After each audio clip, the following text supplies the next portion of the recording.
want to go to some new polling here this week from Quinnipiac specifically among black voters. And Bloomberg, when you look at the numbers here, a big jump for him. Now at 22%, that is up 15 percentage points. I'm not sure if we have that graphic. And before that, for Joe Biden, he's gone down 22%. Danielle, what are we seeing in the balance here? It was thought that Joe Biden had the black vote tied up.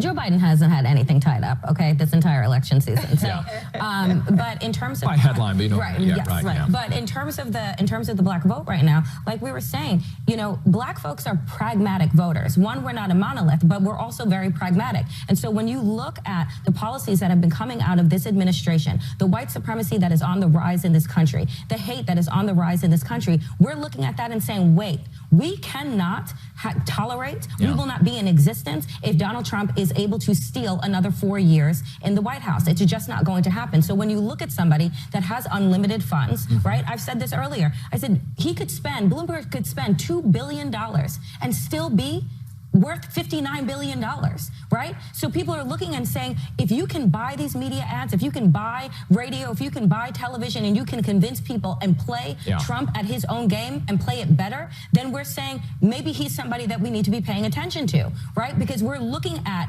a catastrophe that we are living in right now. We are looking at all of our agencies having been gutted by this administration and the harm that it is doing to people of color, to undocumented folks, to black folks, to the Latinx community. And so when you put those things in front of black voters, we're saying to ourselves, you know what?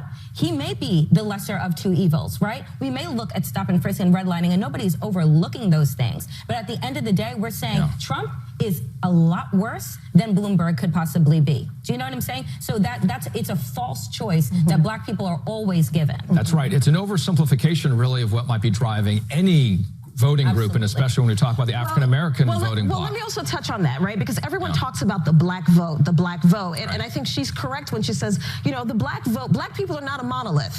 And one of the reasons why Biden had been doing well in all of the polls is I had always been asking all along, who is being polled?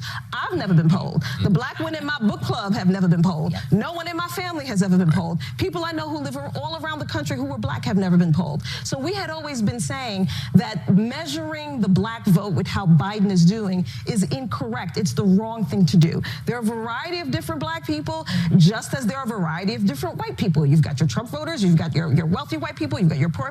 Same thing with the black community. You know, we are dynamic, we are multifaceted, and I think it is wrong to constantly talk about it from the perspective of the black vote. However, she is correct when she talks about black people are pragmatic voters. You saw in 2016 with 94% of black women voting for Hillary and about 88%, I think, of black men voting for Hillary. Why? Because we saw that threat from day one. And we tried to warn America, no one listened to.